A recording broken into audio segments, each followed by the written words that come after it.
Black coat with a red right hand.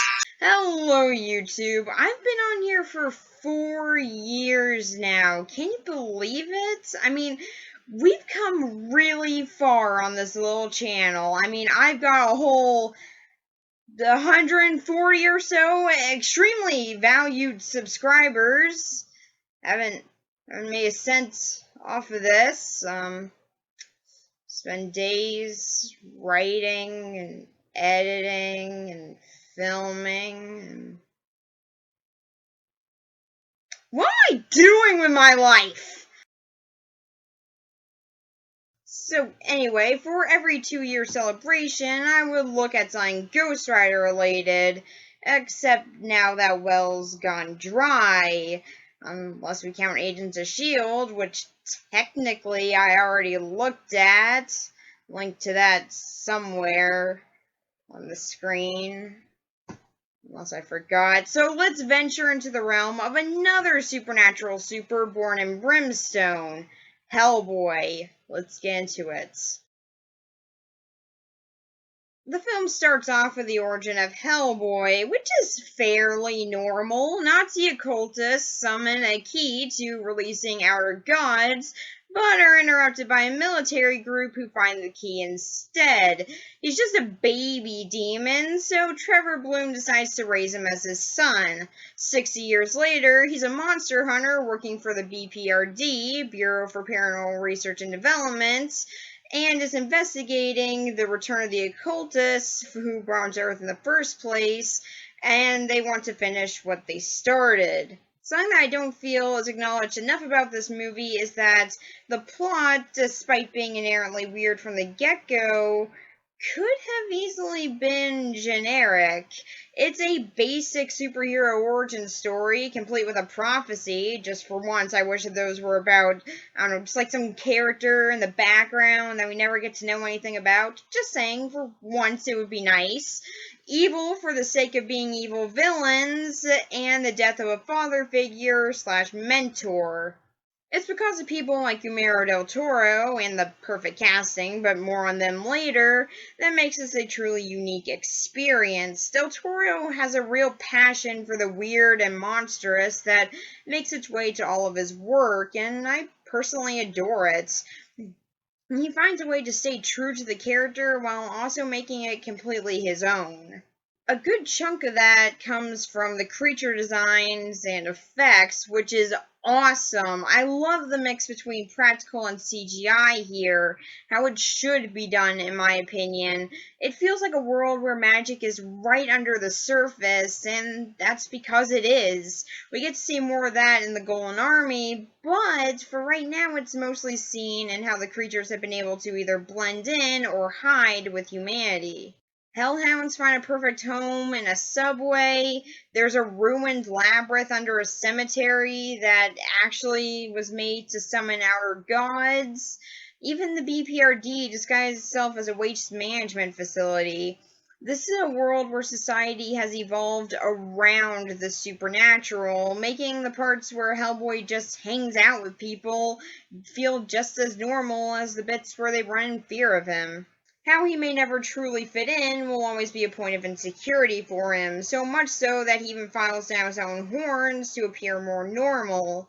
But that doesn't mean that it doesn't happen outside the BPRD. A subway full of people can look past what he is because he saves a box of kittens and then pets them. It's adorable. I love how much he likes cats. Or he can get dating advice from a 9-year-old. It's not so much that he can't interact with humanity, just not on a large scale. Do I wish that it was like the comics and that he's just sort of accepted by humanity? A little bit, but I still don't mind this added addition. So for the story, it's extremely creative, taking several different parts of a few Hellboy books and putting them together to pretty much make its own thing with it. It adds in a coming-of-age aspect and has some pretty good world building to boot. So, for the story, I'm going to give it a 9 out of 10. And with that, let's get into the characters. So for the characters, let's start with Hellboy, or HB as Liz likes to call him. He is such a fun character. Despite his age, he's still very much in his teens. He's reckless, but gets results. Sorry, I had to say that like it's a buddy cop movie every time I say it for some reason. One day I'll question why.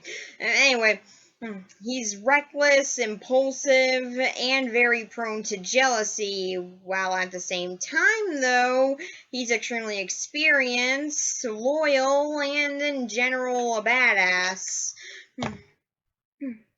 He's an example of nature versus nurture, and nurture winning.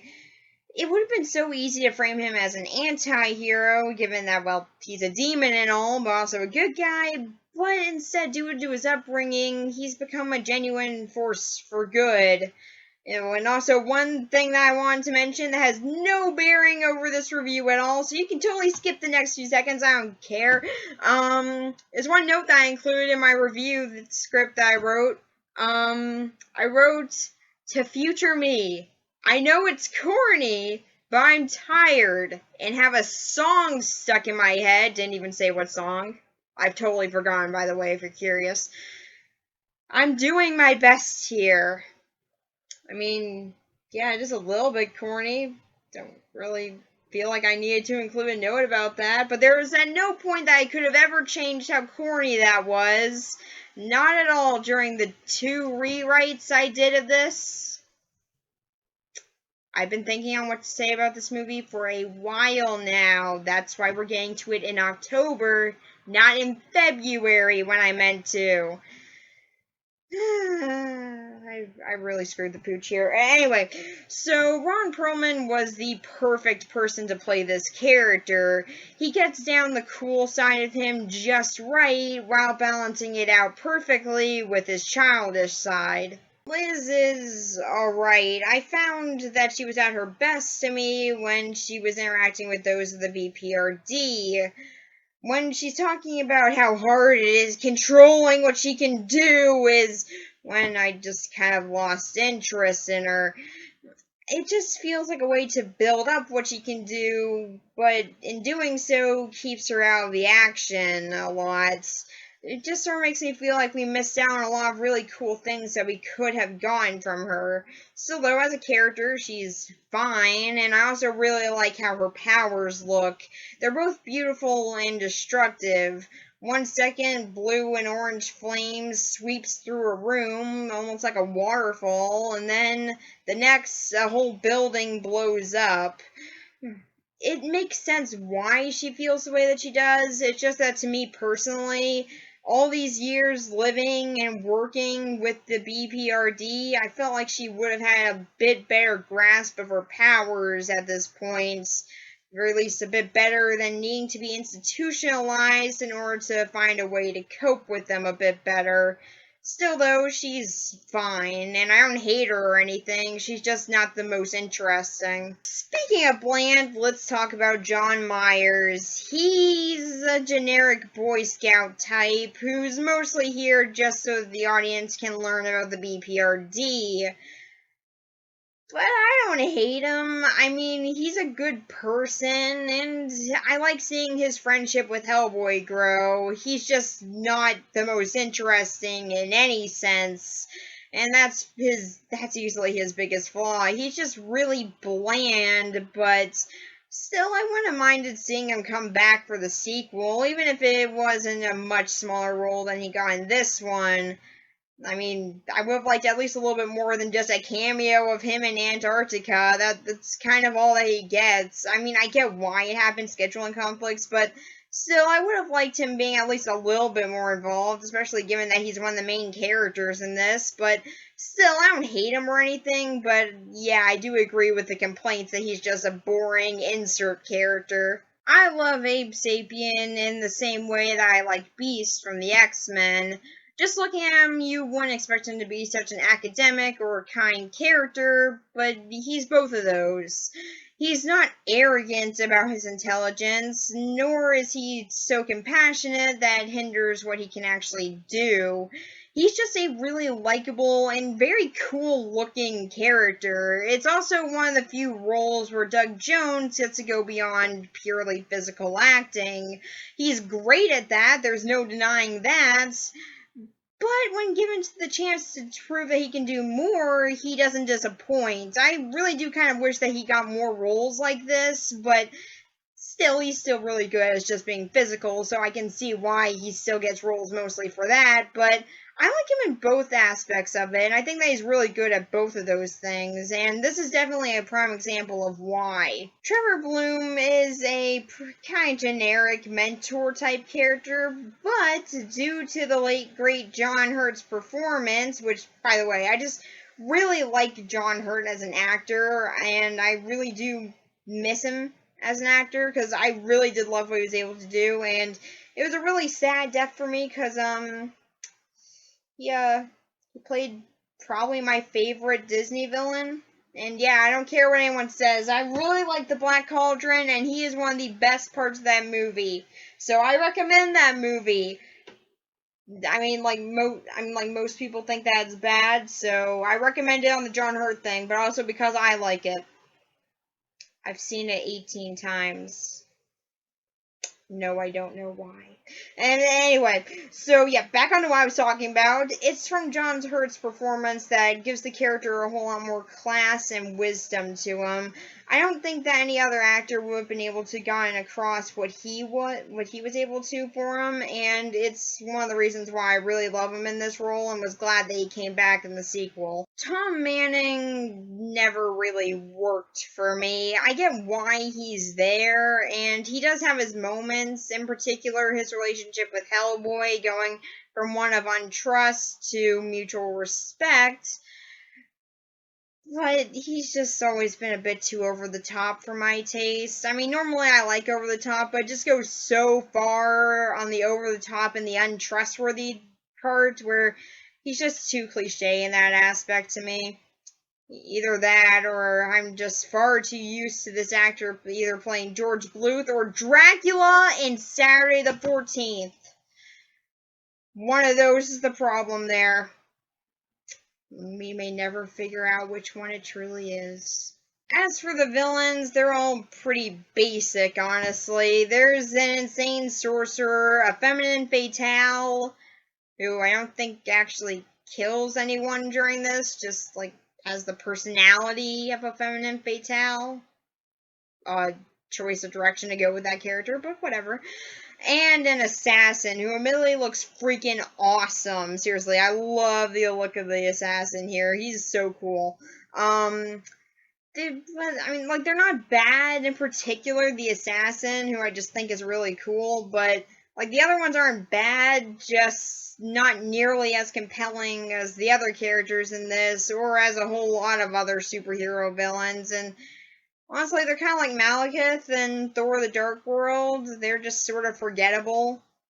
Except for the assassin, who's awesome.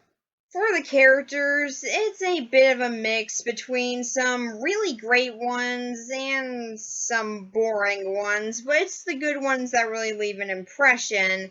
The casting is spot on for pretty much all of them, and even the less interesting ones still have their moments. So, for the characters, I'm gonna give them a 7.5 out of 10. For this film overall, I really like this movie, but it took me a while to figure out why, beyond just saying that it's cool and creative. It's got a great cast and crew, bringing this strangely cool character to life in a way that's both accurate and all their own. Despite coming out in a time when everyone was trying to make superheroes as brooding and dark as possible, it embraced everything that this character was, except his little goat legs. I'm still disappointed in that. Anyway, to make something that was really fun and also has a lot of heart to it. So, for this movie overall, I'm gonna give it a 9 out of 10, and yeah, that's pretty much it for my 4-year anniversary. Thank you all so much for joining me for it. All 140 or so of you. Haven't made it that far in 4 years, have I? Therapist said deep breaths. Okay, so yeah, that's pretty much it for this one, and next time, well, it is October, and well, there's a few movies that I always look at around this time of year, so we're gonna start that off with, well, taking another trip to Amityville, and this time not visiting 112 Ocean Avenue, but instead shining a light on a different subject matter in the series. I have been looking forward to talking about this one for so long. So, yeah, next time we will be looking at Amityville 4, The Evil Escapes. We finally made it to the Killer Lamp movie. So, yeah, that's pretty much it. Bye, guys.